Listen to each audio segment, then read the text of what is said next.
Well, good evening, everyone, and thank you for being here. We're very excited to be able to host the first SGA Town Hall meeting, and I'm so excited that each of you are here. First and foremost, I'd like to take a second just to introduce each of the distinguished individuals who are joining us tonight as panelists. First, I'm going to introduce Dr. Kent Wilkinson. He's a professor of media and communication and director of the Harris Institute for Hispanic and International Communication. Next is Dr. Elisa Wong. She is Associate Professor of History and Associate Dean of the Honors College. Third, we have Mr. Chad Weiber. He is the Deputy Athletic Director. Fourth, we have Dr. Elizabeth Sharp, Associate Chair of the HGFS, or Human Development and Family Studies Department, and Chair of the President's Gender Equity Council. And last but certainly not least is Dr. Paul Frazier, the Vice President of Institutional Diversity, Equity, and Community Engagement. Can we give each of them a round of applause? Well, just to get things started, my name is Ben Sharp, and I'm the president of the Student Government Association here at Tech. And I want to take a quick second before we get started to kind of explain the vision and the goals for this evening. So what that means is, why is this evening important? Why does it matter that we have conversations, but especially tough conversations? And I think it goes back to Texas Tech's ultimate mission for each of us, is that Texas Tech is designed and hopes to produce world citizens who understand the value of diversity, and that includes diversity in culture, diversity in ethnicity, and diversity in ideas. And we hope this event provides you with techniques and insight into how we can have meaningful and productive conversations regarding controversial and difficult issues we face as young people today. Specifically, this event seeks to address the role of freedom of speech on a college campus as it relates to Texas Tech's political and social culture. And joining me tonight in moderating is Mr. Sean Lewis, who serves as SGA's Director of Outreach, and I'll allow him to introduce himself and to explain the format of this debate. Thank you, Ben. As Ben said, my name is Sean Lewis, and I'm serving as the Director of Outreach this year for Student Government. And I'm really excited about this event and the purpose of it, and what we're going to be able to achieve by the end of the night. And tonight we're going to spend the first half of the evening asking the men and women on this stage some questions SGA has prepared. In the second half, we'll be taking questions from the audience. And what that means for you is that you get to listen to the discussion during the first half of the debate. And if there's a question that comes to mind, write it down on the note card that has been provided to you. And then after we finish the prepared questions, we will take a quick break and collect those. In the second half, the panelists will be answering your questions. Thanks, Sean. So I guess just to get started, each of the panelists, if you wouldn't mind introducing yourself and telling us a little bit about what you do here at Texas Tech, and a little bit of your background as well. And then we can start on the end and come to it. Okay. Thank you very much. I'd like to thank the organizers for putting this event together, and also the students who've shown up and the students who participate in SGA, because I think it's really important as an organization that gives students a voice. Students need to have a voice on campus, and also we need to be preparing future leaders for the country, and I think that's what you're doing. So kudos to you, and thanks for what you do for Texas Tech. As I said, my name is Kent Wilkinson. I'm the director of an institute in the College of Media and Communication that's focused on Hispanic and international communication. So I do have a background in Latin America, and in teaching and working and living in Latin America. And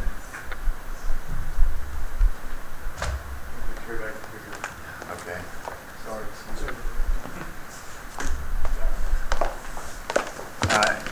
As such, I've seen the importance of diversity, and also of people trying to get outside of their own cultural groups, their own linguistic groups, and try to engage other people on their own terms.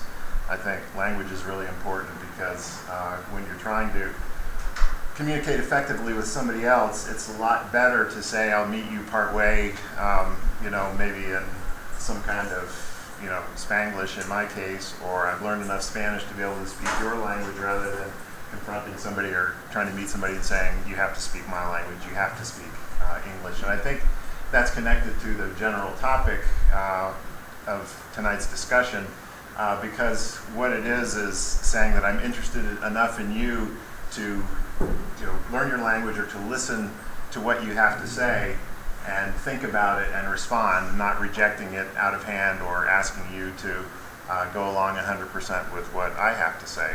It's a negotiation. one of the courses that I teach in the College of Media and Communication is very closely related to the topic of this evening's discussion, and it's ethnicity, race, and gender in media, which, as you can imagine, covers some rather controversial topics, some that make students feel uncomfortable. Sometimes I judge that by how much squirming there is in the seats. There's that, nonverbal communication that suggests when people don't feel particularly comfortable with the topic.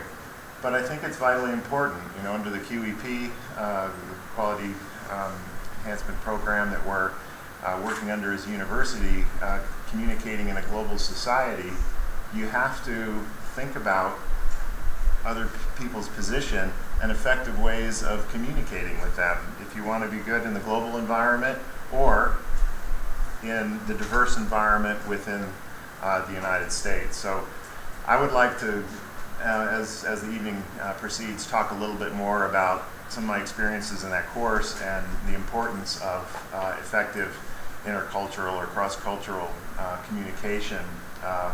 But I think, like I said, this forum and the fact that so many of you are willing to come out here on a Wednesday evening to hear what we have to say is really important.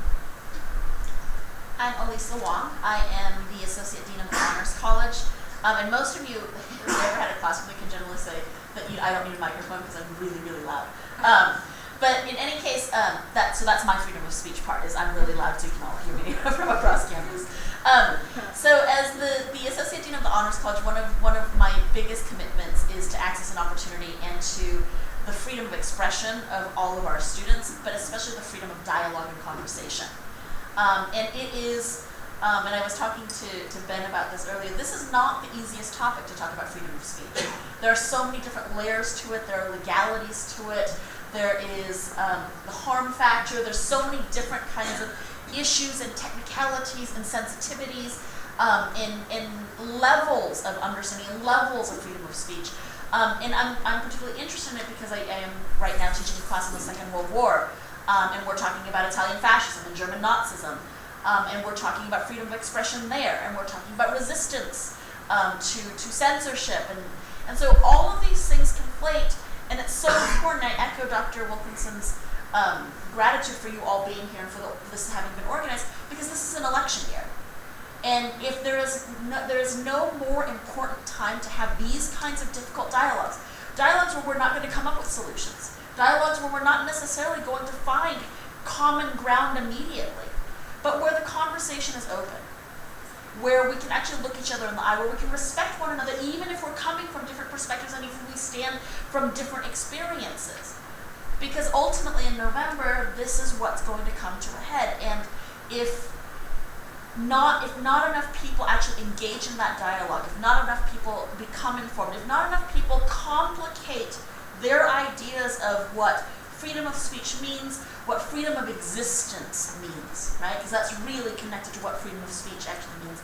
Then our election is not going to be truly democratic and truly representative.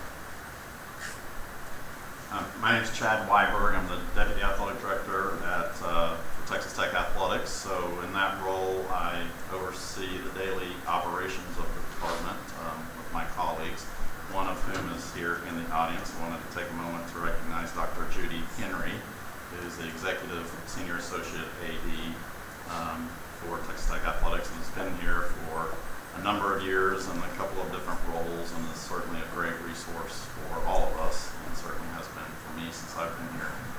I've been here at Tech for about 14 months, so just a little over a year, and I'm still learning a lot about what makes Tech, but I am learning and appreciating what a great place that it is.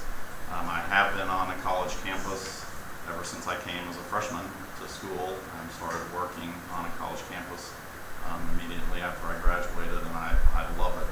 I don't think there is any better place that you can work on a college campus, and for a couple different reasons. One is just the energy that comes with college students that just invigorates and energizes me on a daily basis to be around all of you. But two, because it is a great place to have conversations like this, and I do want to echo everyone thanking the Student Government Association for having these types of conversations, because I think it's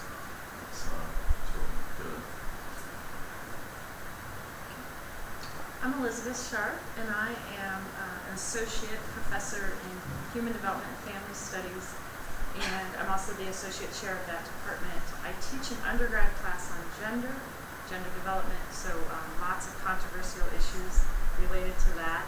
I also teach a graduate class on gender, and then I am the chair of the President's Gender Equity Council, and this is primarily, the council consists of staff and faculty here on campus, one undergrad student and one graduate student, and we sort of assess the climate and the concerns of folks on campus, and we make recommendations to the president annually.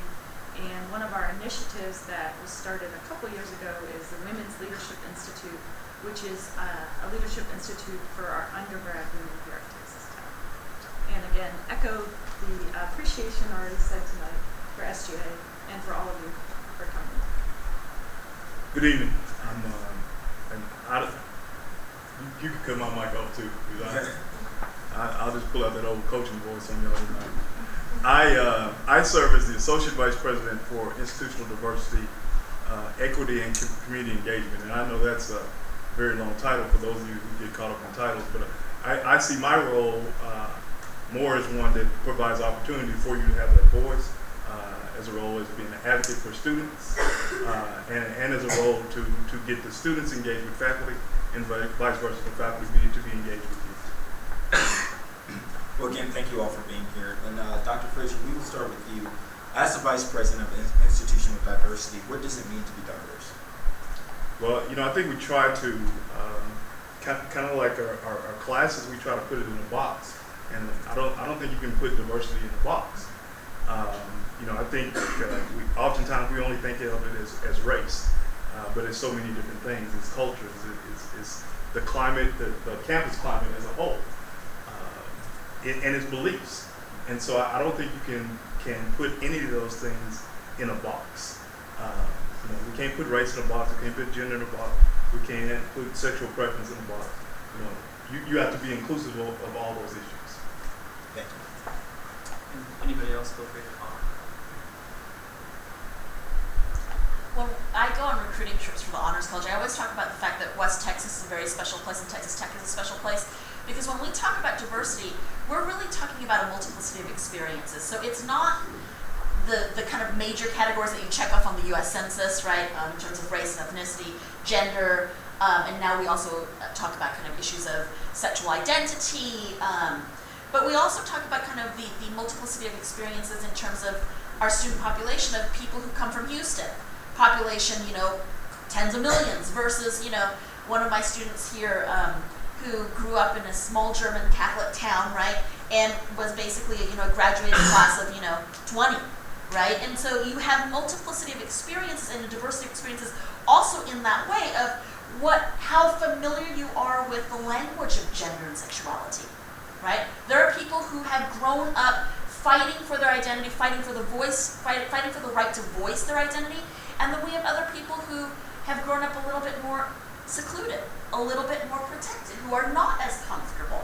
And so when we talk about diversity, it's not just the language that's there, it's also the comfortability, the level of familiarity, the level of expertise, the level of courage even, to say, I don't know anything about this, I'm not comfortable with this, can we talk, right? And so I think diversity, especially here on this campus, especially because of our unique position, because of our region, because of our circumstances, we broaden that idea of diversity.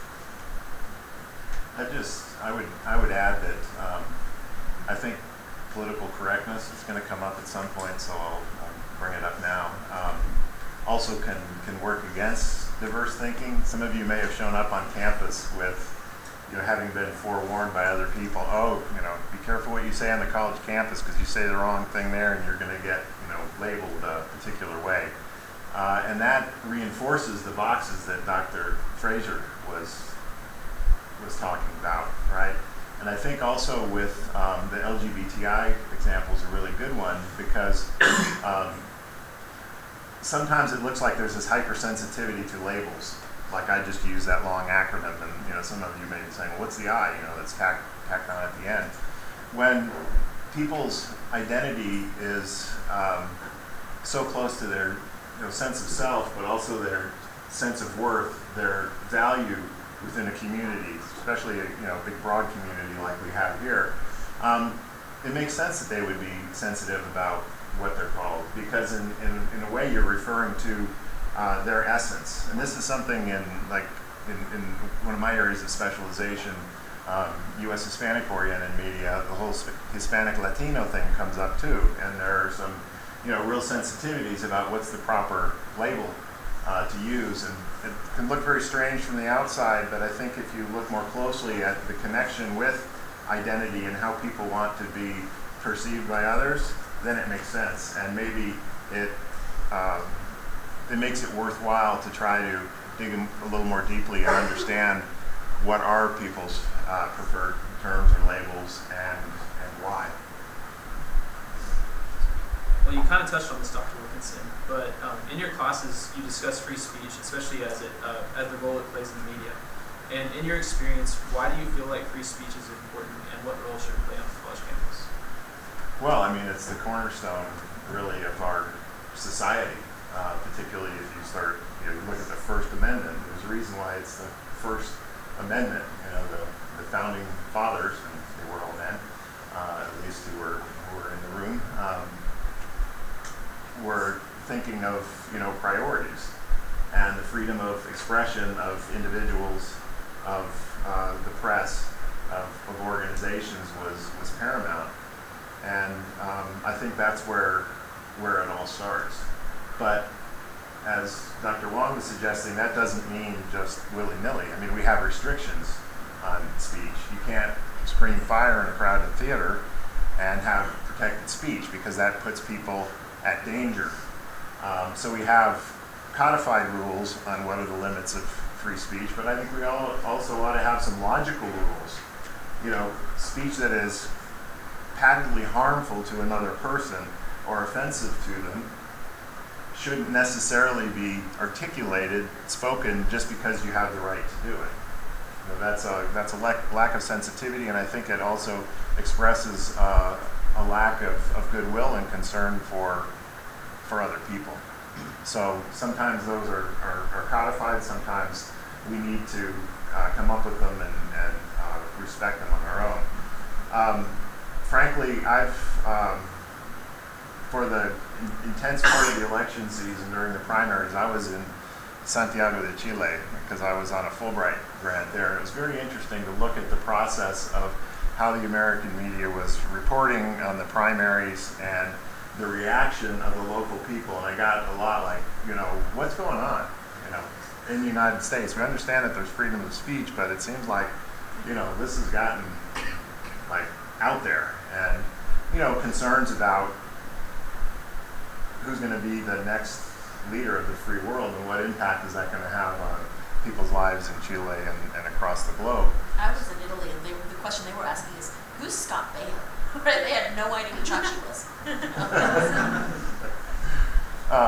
So again, I think we need to consider the broader implications. People in the media need to think about the broader implications of, just because you have the right to say something or to report or characterize somebody or an issue, a position in a particular way, doesn't mean that you necessarily need to do it that way. Think a little bit longer term in your responsibilities to the society at large.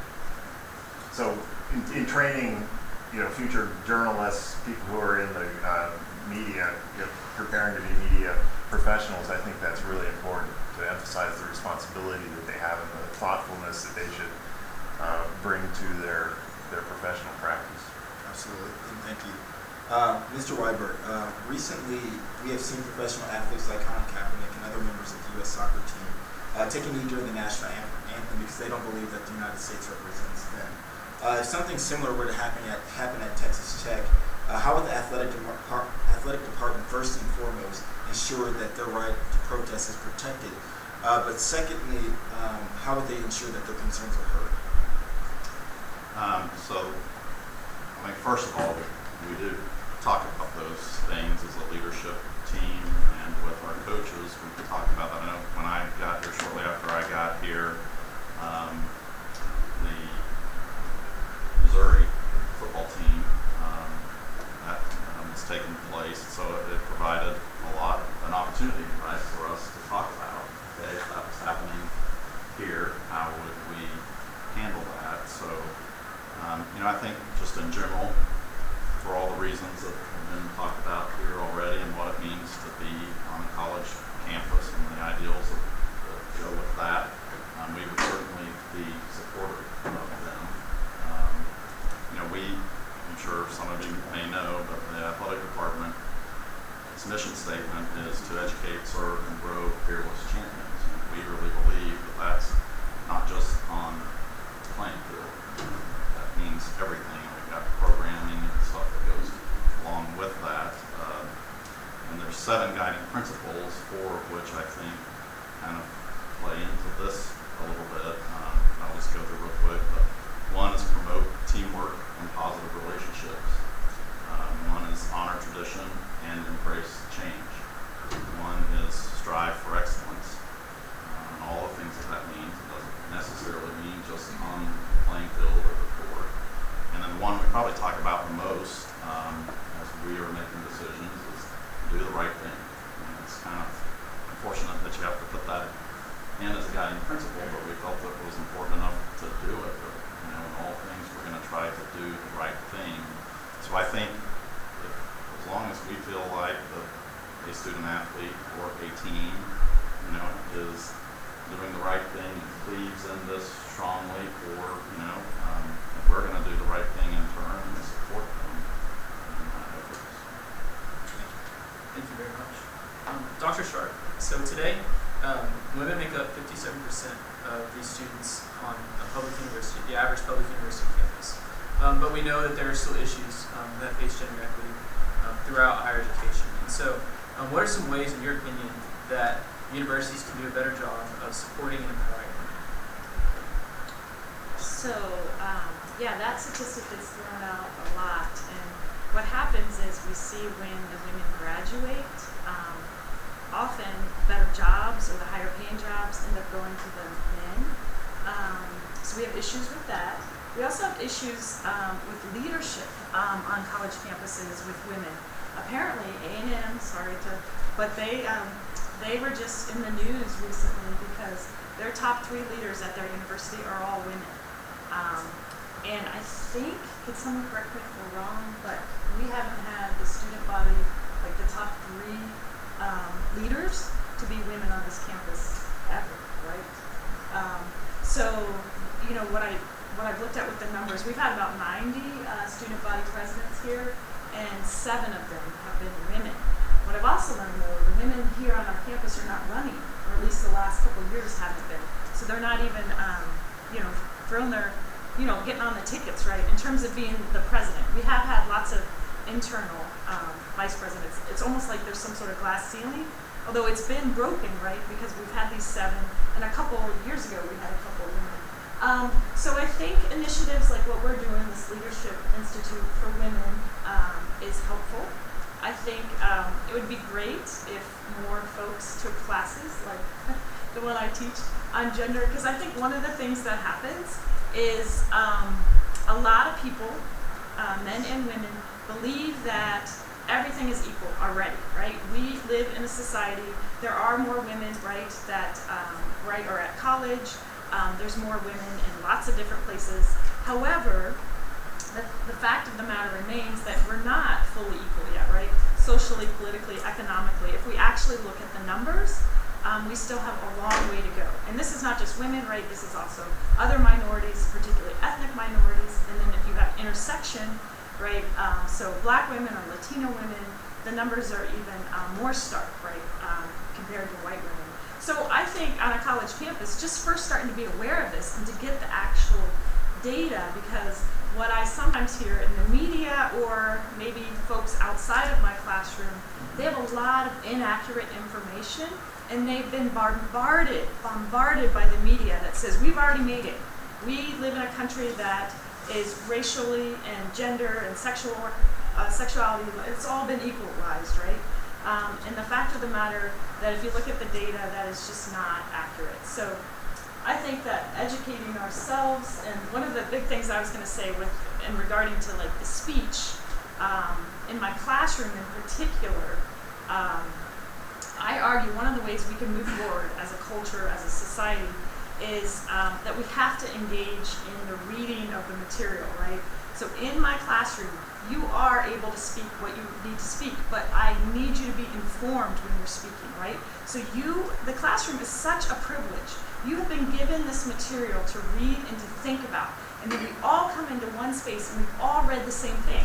Now we might have a bunch of different takes on the same thing, but you need to have thought through what the author that your professor has picked to then engage in the material. Because if you're bringing in examples from here and here, or something you heard from the media, we're not going to get anywhere, because a lot of times the media has to. They give you sound bites, and so they take something very complicated and then make it simplistic, and sometimes, or more than often than not, it can be inaccurate, particularly with gender, because we like to do these simple. So one of my big push, of course, is, here we are on this college campus, read as much as you can with that your professors have given you. Because I don't like to engage in dialogues when my students have not read. In fact, they know that, right? And so the students that have read, and then the other ones that haven't, the students that have read will call the other students out and saying, hey, wait, that's not what the author was saying at all. So that's what those are a couple things that I would say. We appreciate that, Dr. Sharp. Now, Dr. Wong, how can students start the conversation about diversity and inclusion in everyday life? I think it's really difficult in this day and age not to talk about diversity and inclusion. I think you have to actively seek out marginality. I mean, at this point, there are so many different people on campus, there are so many different faces, there's so many different dialogues, there's so many different narratives. Even if you just meet individual people, it's almost impossible not to have met someone who thinks a little bit different, who's had a different experience, who's walked a different path than you. And so already just by opening yourself up, shaking a hand, talking to someone, making eye contact, respecting their right to existence, right? Not just their right to speech, but their right to existence. To exist on this campus, to learn on this campus, to fight for their identity on this campus. It all starts from there. It all starts from, for me, freedom of speech is protected. A freedom of academic freedom is protected. But I don't believe that freedom of speech should negate someone else's right to expression, right? So when we're talking about engaging in these dialogues and meeting people and starting this dialogue of diversity, I think the first question you have to ask yourself is, am I really opening myself up to discuss? Is what I'm saying meant to open up a conversation, or is it meant to shut someone down? Are the words or labels that I'm using meant to explore, meant to ask, meant to discover, to invite the other person? Because remember, discussion is not about you talking.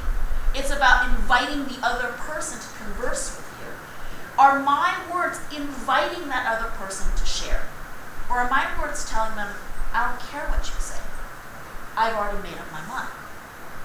So in my mind, I think that the very first step in terms of creating this dialogue is, no matter where you stand, no matter how you've grown up, no matter what your faith is, what your beliefs are, what you've read, first ask yourself, am I really ready to take on this dialogue? Am I really ready for what's going to come out of that other person's mouth? Because you have to respect, if you're going to open up that dialogue, you have to be ready. And you have to then be brave enough to engage. Not talk at, but to engage really with what that other person is sharing, what that other person is saying, because it takes courage to really try to understand the other side. So for me, when I'm involved in diversity activities or access and opportunity activities, really the first step is that I ask myself is, regardless of all of the different kinds of intersectionalities, right, and all of the different identities, because intersectionality is this really big buzzword now, because we are not just one thing. We're not just white, we're not just male, we're not just Chinese, we're not just Asian, we're not just women, we're not just gay, straight, bi, we're not just those things, but we are any number of those things at any different time, at any different place, in any different circumstance, is what I am doing and what I'm saying, inviting other people to participate. because that's the very first step in any dialogue. Then we complicate it and we go on from that.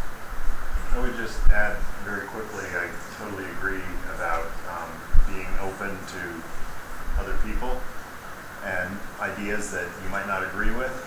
This is the place, this is the time in your life to develop those skills and those orientations. It gets a lot more complicated when you get out in your professional life and you start having, mortgage payments and, long-term relationships, kids if you go that route. This is the time to really engage it, and academic institutions can offer you the skills, the ideas, sort of the support in order to develop that orientation. So do it now, don't put it off till later. Mr. Weiberg, so as we know, student athletes are some of the most visible and looked at students on any campus. And so what are some things that the athletic department does to ensure that athletes are culturally aware and prepared for these kinds of issues? I think for us it all starts with our coaches. That is at the core. That's who we put around our student athletes. It's who, in a lot of cases, that's brought them to campus in the first place through the recruiting process, or whatever that is, whatever that looks like in each sport. So I think that there is a lot of conversation and dialogue in those settings. I think kind of what Dr. Wong is talking about, the locker room, I think, is a great example of this intersectionality. When we're talking about race or religion or socioeconomic, or from a big city or a small town or whatever it is. I mean, they're very, very diverse, but they're all coming together in that locker room for one common, goal, and that's to beat the Longhorns, of course. Whoever it is, but so I think that's a great, great place. But I know that an example that we've talked about is I think Coach Whitaker was recruiting. I believe she was in the Metroplex when sort of the situation there was happening, and so she came back to campus, and the next time she was around her team, she asked them, how do y'all feel about what's going on, and let's talk about this. And I think we encourage our coaches to do that with their teams. I think that's where it starts, but then we also have tremendous support staff all around student athletes, whether that's in the Academic Learning Center with Felicia Martin and her staff. We've got Fearless Champions Leadership Academy that Dr. Henry oversees, and they've got leadership courses and life skills courses. This is a topic that they talk about in those settings. So, it's both organically amongst the team and then programmatically through some of the things that we do. I just want to add that Texas Tech is bringing Jessica Luther on October 21st. And she is an investigative journalist, and she's just written a book called Unsportsmanlike Conduct, College Football and the Politics of Rape. She was also one of the two reporters who unveiled the Baylor situation. And so she's coming, and I know some folks from the athletic department are going to be there, and then she's going to sign books. And so I'm really proud of Texas Tech to start talking about this issue, right? And to engage. And there's lots of students and faculty and staff that I know of right now that have already got the book. It's a pretty short read. Half of it talks about the problem that's widespread, and then the latter half of the book talks about what can we do. Like, this is a widespread problem that people have not really been talking about. So that's also coming up. And that will be another difficult dialogue to be part of. Well, I appreciate that. Dr. Frazier, could you describe how Texas Tech is taking steps to become a more diverse and inclusive university? Look out in the room. I think if you look at our student population, that's probably the most diverse situation that any of us will be around for 4 years. And I think that the steps that we take, we don't let students miss out on opportunities. You know, we don't isolate these situations. We allow those opportunities for free speech, even if you may not agree with it. We allow those opportunities, even if it goes against your morals and values. We'll allow that, because I don't think you can learn, and we're expecting you to be critical thinkers when you leave here. Because I'm a proponent that not all of the learning that you'll have on this campus happens in the classroom, and I think it happens when collectively we're able to talk and to discuss and just leave with some understanding, right? You know, biases and prejudices exist because we don't have an understanding about the situation, about individuals, about cultures. Dr. Sharp, how do you suggest that students react when they feel that their personal ethics are being compromised, or when striving to be culturally aware? Okay. So in my classroom, I always start the class with there's different types of knowing. So we have intuitive knowledge, we have authoritative knowledge. So this is maybe what your parents or the church have told you. And then there's also theoretical and empirical. And I, as a social scientist, in my class, you're learning these theoretical and this empirical knowledge, right? But that's not to discount your other knowledge, but my job as a professor is to impart this on you, right? This is why I have a PhD, this is why I went to school for so many years, is to share with you, to profess, that's what professors do, the knowledge that I have gained from studying all these years, and for you to engage with it. So I think that helps, in my opinion, it has helped, right? Because I would argue my class is one of the more controversial classes in terms of content on this campus, because it does a lot of people's identities are at stake, and a lot of times people, when they hear things, or when we're questioning things like masculinity, right, or femininity, and what does that mean, and when we're questioning things that there's more than two sexes, right, there's more than males and females, that is actually, can be very difficult for some students to hear, right? But they know that they're students in this classroom, and they're going to learn the social science, which I have to privilege, right, in this job at this university. So I encourage them. That doesn't mean they have to leave all that knowledge, right? Like, and they as a knower are going to have to figure out which one they're going to privilege. But in my classroom, you know, we are here, and that's what they have to privilege, and that's what I'm going to test them on. But I've never asked them to leave their beliefs at the door, right?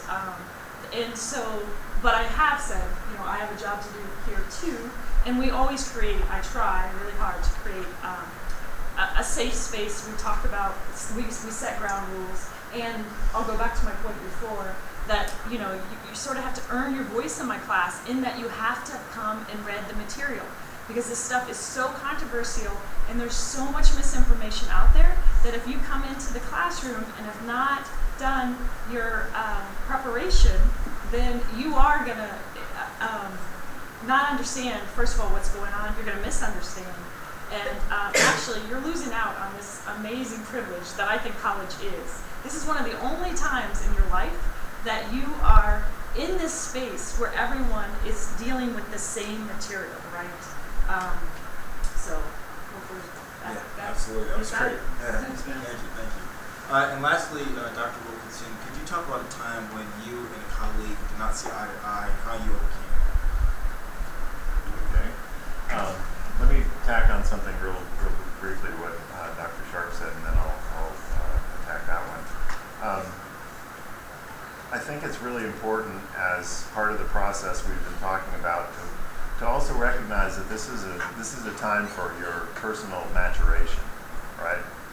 People at undergraduate age are in this really important transitional period from adolescence through young adulthood, and then going out with all the responsibilities of being a full-fledged adult in our society. And some people seem to understand that and take it seriously, and some others don't.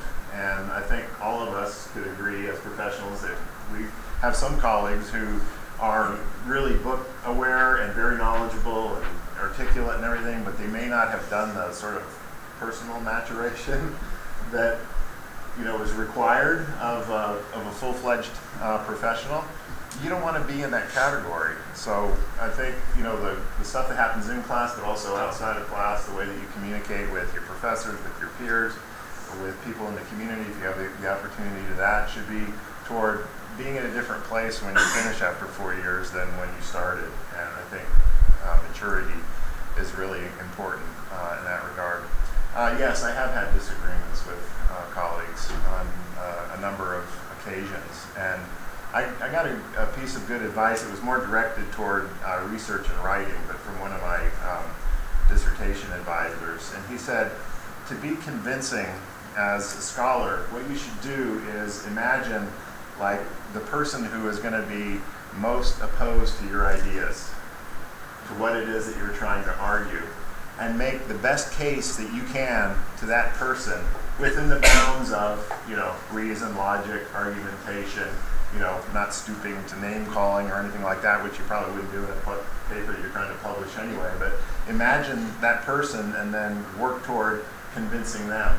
And I think in our interpersonal communication, we need to do that sometimes as well, in terms of, what's at stake, how important is this to me, and what's the best way that I can tailor this message in order to convince this person of the rightness of my point of view, or the ethic that I'm arguing versus their position. So sometimes it's curriculum, which is important, but not, earth-shattering. But when it really gets to be a strong moral issue, I think that's when you really have to bring your A game in terms of analyzing your audience, knowing what the best way is to construct a message to be persuasive and trying to pull them to your point of view. But it always has to be disagreeing agreeably, right?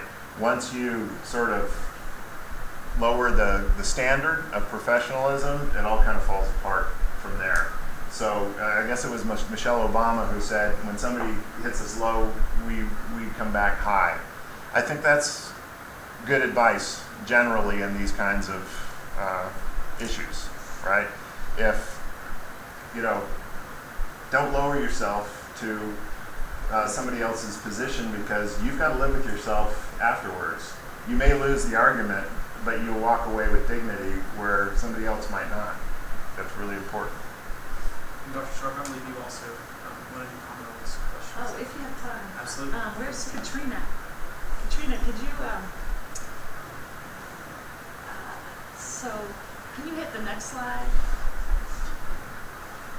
One more? Oh, the other way. Other way. So we have a set of questions, and this is one of them, so I thought I'd come up with my example here. It won't go? Go. There, here we go. So I disagreed with my colleague on this situation. This happened on our campus, and it was, open. I don't know if you can see it. I don't like to say what it says, but can you see this down here? Bend over. And so my colleague, he said, Elizabeth, this is free speech. And I said, wow, well, this seems like a hostile work environment to me. Like, I came up to this this board on campus, and I was just curious, like, what are students saying, right? And that felt very threatening to me and to many other people. And I don't know how many other staff or faculty, but I assume, I know I'm not alone, but I have had multiple women on this campus talk to me about being sexually assaulted, and this felt verbally, it created hostility for me. So anyway, my colleague and I disagreed, and we sort of left it hanging there. I understand his argument that this was free speech, but I also understood, I still held my argument, right? That I walk up there, this feels hostile, this would feel hostile. I mean, my assumption is that somebody was trying to make a joke, right? But I think, as folks were saying earlier tonight, there has to be limits on the freedom of expression, right? And this was like a tiny snippet, little joke, I guess, but very much upset me that this was on our campus, and sort of leaving, like, hung there, right? So, there. Thank you so much. And at this time, guys, if you have any questions that you've been thinking about, or something that came to mind over the course of the discussion at this time, feel free to run to the restroom if you need to do that. Or we're going to take a quick 5-minute break, collect those questions, and Kevin is going to be coming down and collecting those questions from you right there in the red shirt, and Alex can collect them as well. And then we'll get back to it in about 5 minutes. Thank you.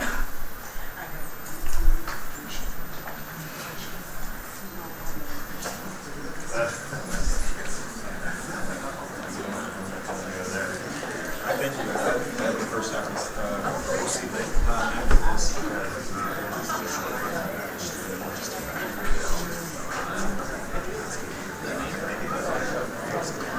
I'll stop. I won't take that. I don't know.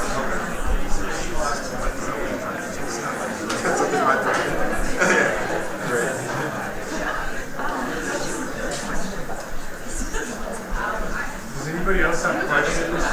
Sure, over there.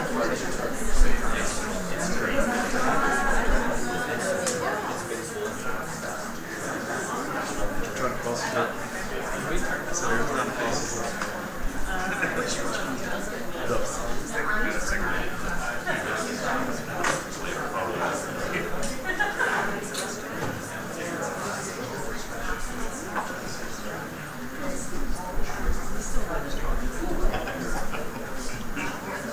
I don't know what I did. I'll turn it back. I did. But I mean,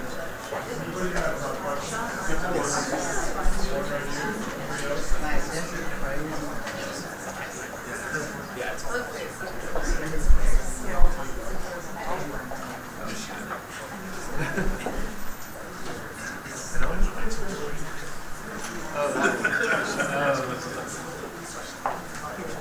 bad.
It was so pissed.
Syntax.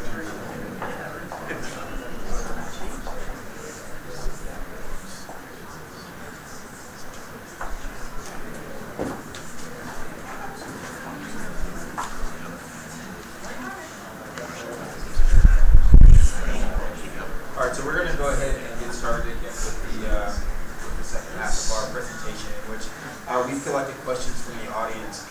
We're just going to go ahead and ask the questions from the audience, and if you feel inclined to answer, you can go ahead and do so. So our first question is, what are your opinions on the Black Lives Matter movement and how that relates to free speech?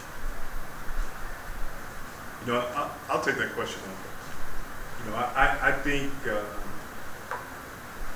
there has continuously been an issue with it that Black Lives Matter means that no other lives matter. And so initially that's not what it stood for, not at all. It stood for to recognize that our lives matters as well. Not that we say that anyone else's life doesn't matter.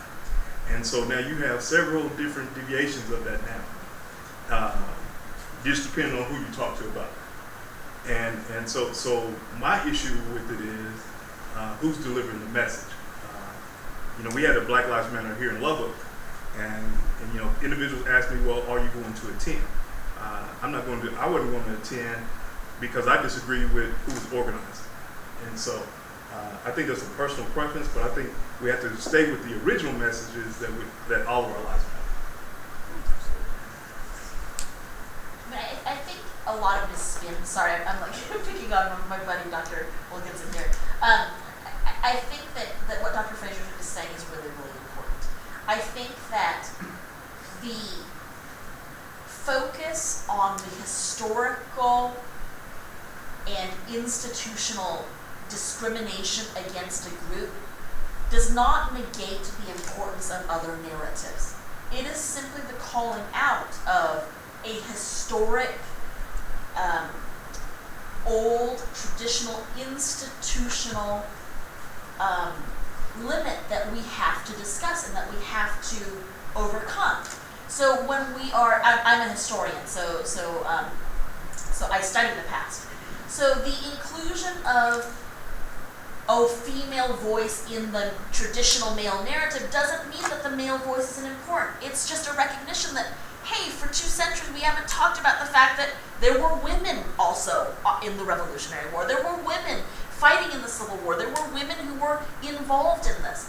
That the inclusion of a black narrative, right, in the traditional U.S. history is not a negation that there were immigrants from Germany and Italy and England and Ireland and everywhere else. It's a recognition that, but hey, right, this group has not been represented and they've been marginalized and they've been written out of the books. So this is not, when we talk about Black Lives Matter, it's not an exclusionary process. It is actually an inclusionary process. It is simply saying, okay, now it is time, right? It is now time that we recognize, right, that these things have not been spoken, and we're just giving voice to it. It is not to say that we are invoking violence. It is not to say that we are denigrating other people's contributions. It is simply to say there were other lives here, right?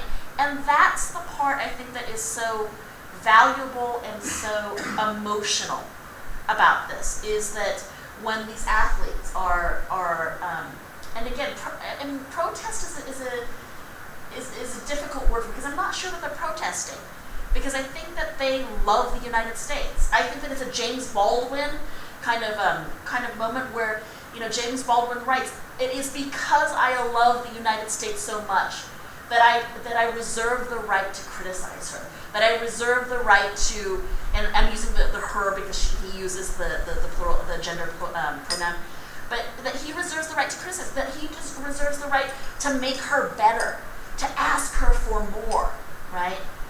For me, that's what these movements, that's what Ferguson is about. That's what Orlando was about. That's what Black Lives Matter is about. It's also what Blue Lives Matter is about, right? It's about the fact that we are including more narratives because we have always been a multi-narrative nation. And I just want to say 2 quick things. One, not to pick on the media, but Right. with the Black Lives I'm not going to defend him, so with Black Lives Matter in particular, they focused on black boys and black men, and they did not talk about the black girls and black women who also were part of this. The other thing I want to say is there'll be more discussion like this at Chirac. This is a Spike Lee movie. It's based on a Greek play. It's October 5th at the Alamo Drafthouse at 7. We have the president of the Black Student Association will be our panelist. We have a Greek scholar. We have another scholar who studies African American film and music, and then another panelist who I'm blanking on. Sharon Moore. Yeah, Sharon Moore. So anyway, that's at the Alamo Draft House, October 5th. To continue. October 5th, 7 p.m. Tickets are $3. There we go. Could I just comment very quickly? One thing that Dr. Sharp's comment reminded me is that we talk about these power and liberation movements in the 60s and early 70s, and there was a strong gender bias in them. Strong gender bias. So you're out there sort of advocating for rights and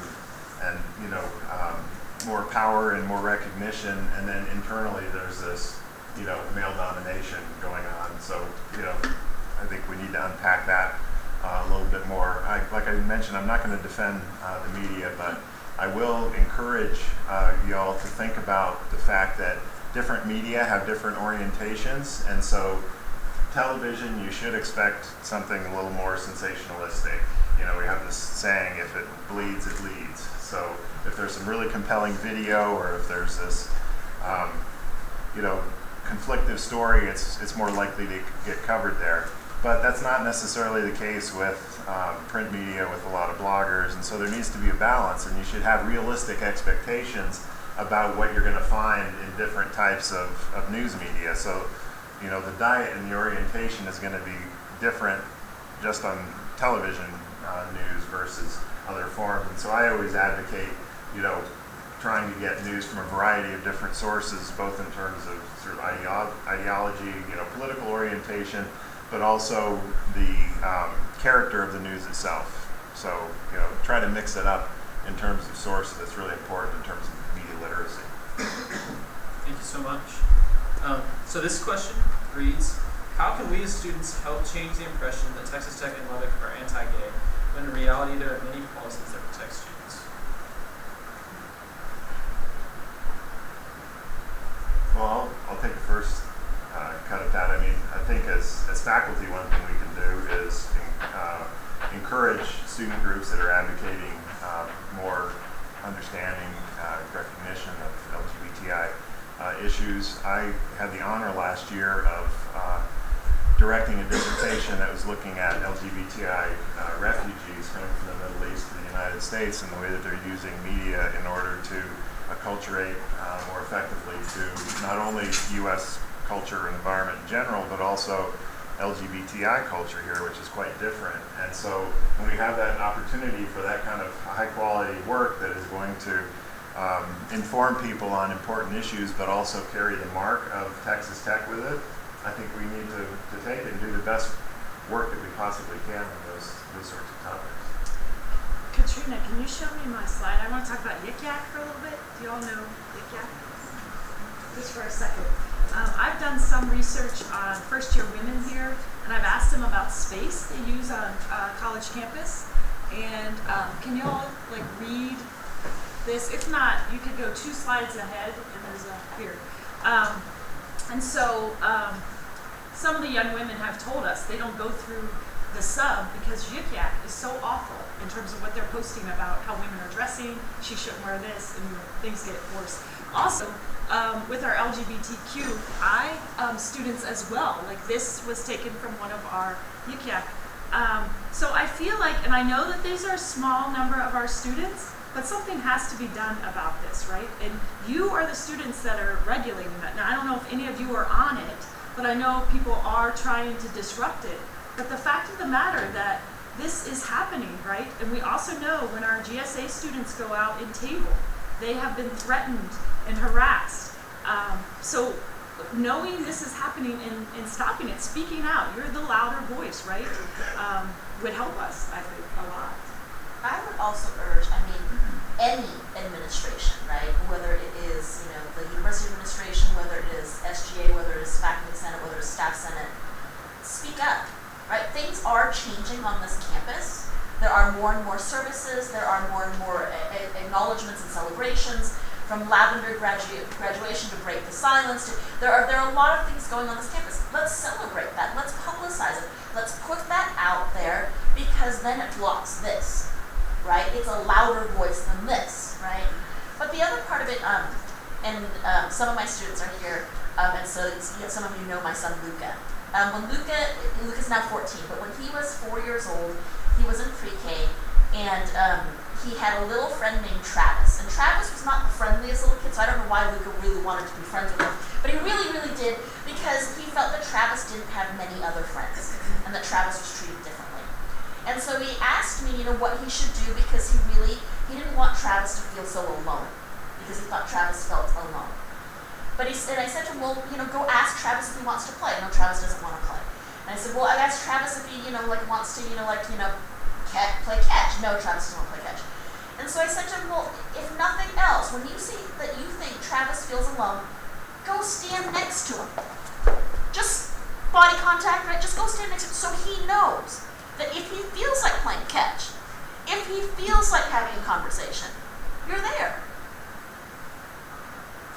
It is so important for us to be there, right? So when there is break the silence, show up.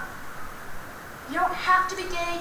You don't even necessarily have to be an ally, but show up, because they need you. They need to not feel alone. We need to not feel alone.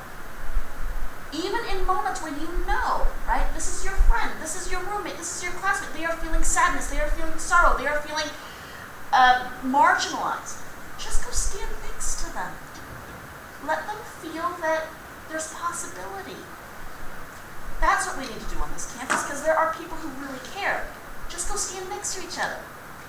Find someone. It's okay, you can be, I'm an Italian, so we sit really close together, right? So, but go stand next to someone. Just stand next to each other. I'd like to piggyback on Dr. Woods and Dr. Wong. She said something earlier about,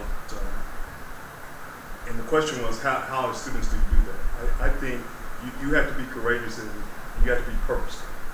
And if you're trying to make a change, then you have to be courageous about what you believe in. And because sometimes that may not be the popular thing to do. But you have to be courageous with that. And then you have to bring others with you. Thank you. So this question reads, in corporate America, when speech and action causes discomfort of an individual, it may lead to a hostile work environment. Employees may be barred from their freedom of speech or face termination. If the campus aims to prepare students for the future, then should they take similar actions? Who is doing the right, that says, corporate or college?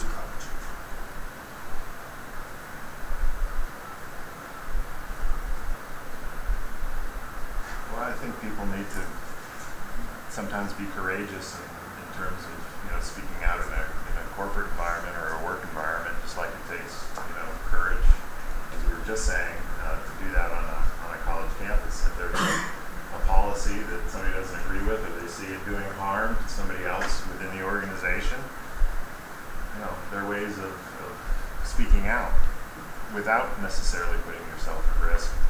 One example I can think of, from my own area is policies that are restricting speaking any other language than English in the workplace, and particularly with Spanish. And I think sometimes the discomfort that other people feel is not knowing what's being said, and an assumption that people are talking about them when they don't understand the language, which is, I guess it's a defense mechanism, but it's also kind of egotistical to think that other people would spend that much time talking about you.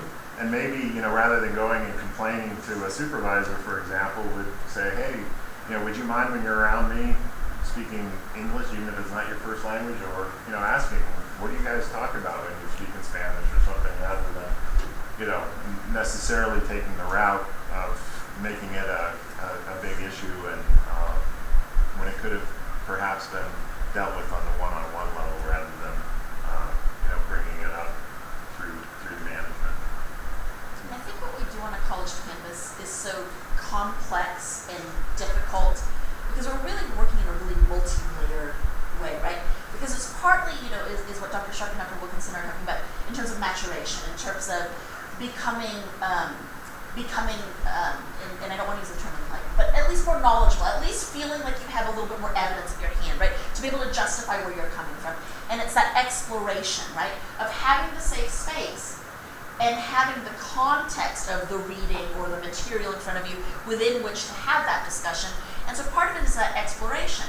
The other part of it is we're really trying to help you mature, not just into intellectuals, but also into professionals. And so then we also tell you guys, right, at least in the Honors College we do, like, be careful what you post on Facebook, right? And I know you guys don't use Facebook anymore because you're all using Snapchat so that 7 seconds later it disappears, right? So there's no evidence, right, of it anymore. But we tell our students, because maybe you think it's private, but someone takes a screenshot of it, someone forwards it to someone else, and all of a sudden you have this kind of like chain of evidence, and it keeps appearing, right? So we also then try to tell our students not to censor you all, right, but to tell you all, also be careful of what's getting out there. Be careful of, of the immediacy of reaction, right?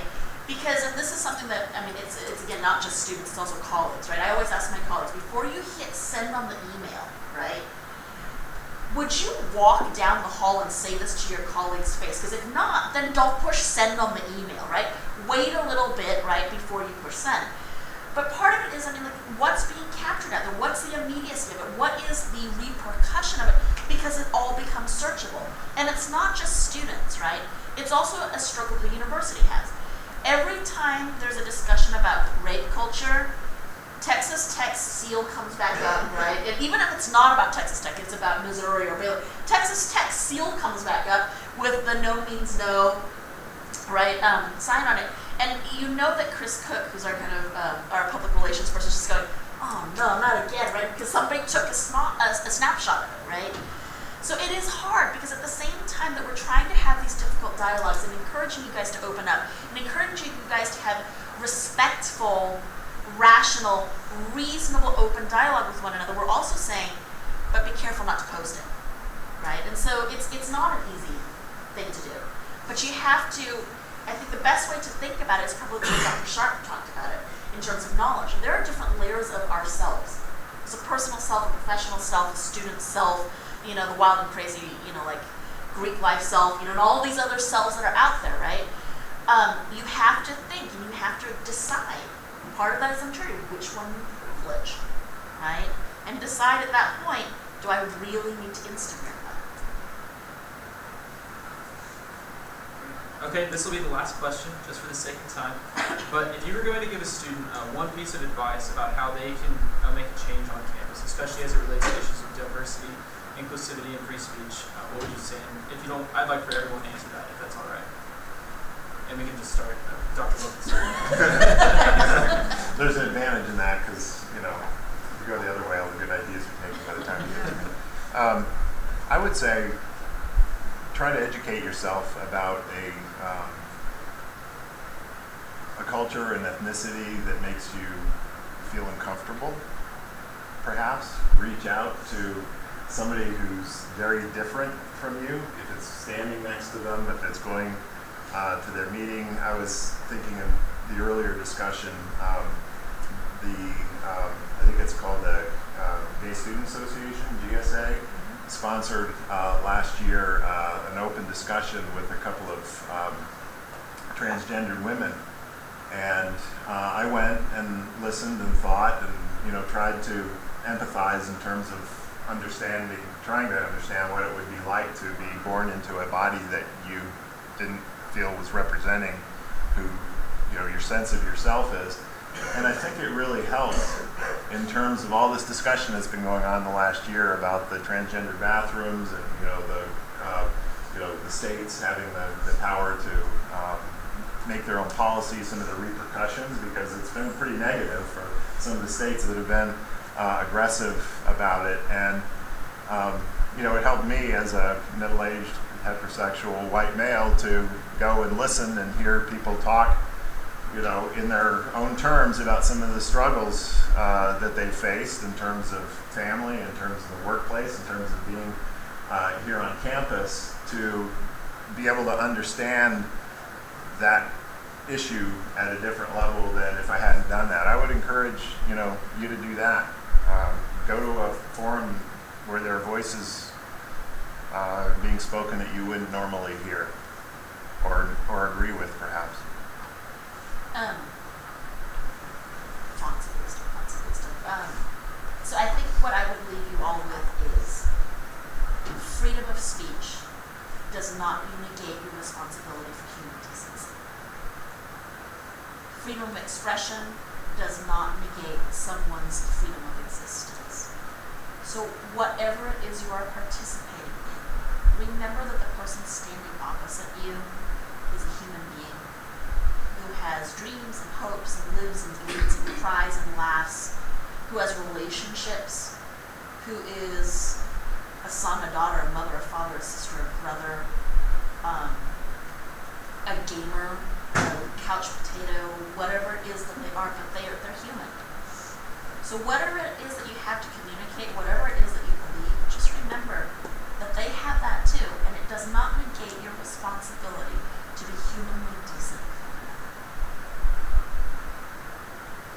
I think I would just echo what Dr. Long said about being there. I mean, just if you don't feel like you're an activist per se, and I would say the majority probably aren't that, but that doesn't mean that you have to be silent either. And her gesture of moving over and sitting next to me, I felt that. We're all human, and you feel that force, I think, and so that's real, just in this example that she used. And so I think that I just encourage people to, all of you, to do that when you get the opportunity and the chance. Great. I'm going to echo Dr. Wilkinson's, putting yourself in uncomfortable situations. I'm going to give you two places that you could go. One is the open teaching concept. So that's all throughout the month of October. Professors are opening up their classrooms for any student or staff or anyone on this campus to come hear what they have to say about the topic this year. Is public spaces, public spheres, the issue of living kind of political life and public life and human decency, public decency in an election year. So I encourage you, just go to these classes. There's faculty from all over campus that are opening up their classroom. And then the second thing, I'm going to put another plug for the Sexism Cinema. We discuss a lot of difficult issues, but we also like to have some fun with it, the films. And we always bring an expert, there we go, and we give prizes, but we also open it up for the audience to ask whatever questions they want to have. And so I think that actually is helping us sort of increase our media literacy on this campus and beyond, right? Because anyone from Lubbock can go. But also you get a little taste of somebody's expertise. So we just showed Clueless last week, and it's based on a Jane Austen novel, Emma, and we had a British scholar who focuses on women's writers and is an expert in Emma, and so was mapping on the ways in which Victoria femininities and masculinities were captured to some degree in the movie Clueless. So those two things, OTC and Sexism Cinema. I would suggest to the student body that you stay engaged and you take advantage of opportunity. I was at a meeting last week and several different issues came up, and as it turns out, it was several different things going on campus that the students knew nothing about, mainly because they weren't engaged and didn't take advantage of opportunities. So my advice would be to stay engaged and take advantage of those opportunities to educate yourself. Well, thank each of you so much for your wisdom and your advice. I know that it's been taken in by myself. I feel very challenged to continue to try to promote things like this through SGA, but also just personally, that I have a lot of growing to do as an individual, and I know that probably several others in the room feel the same way. So just as a token of our appreciation for your taking time out of your Wednesday evenings, we've gotten you a small gift to show our appreciation for you taking the time to come out. And if we can all give them one more round of applause.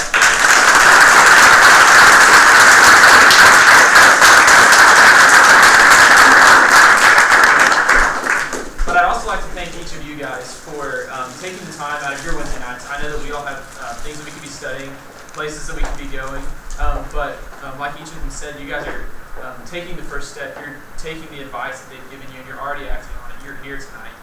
You're staying engaged. You're being around people who may be different than you. And so, as student leaders, you guys are student leaders because you're here. And so, as a student leader, I ask you to take the things that you've learned tonight and to put them into practice in your life, and to take these lessons that Texas Tech is going to teach you, whether that's in the classroom or out, and as you move forward, to put that into practice in your life. And I truly believe that the students of Texas Tech are the future leaders of our state and nation. And so let's do it. Let's do it big. Let's do it right. And let's love one another as Red Raiders. And I look forward to seeing you guys at the rest of our town hall meetings throughout the year. So once again, thank you guys for being here, and you're dismissed.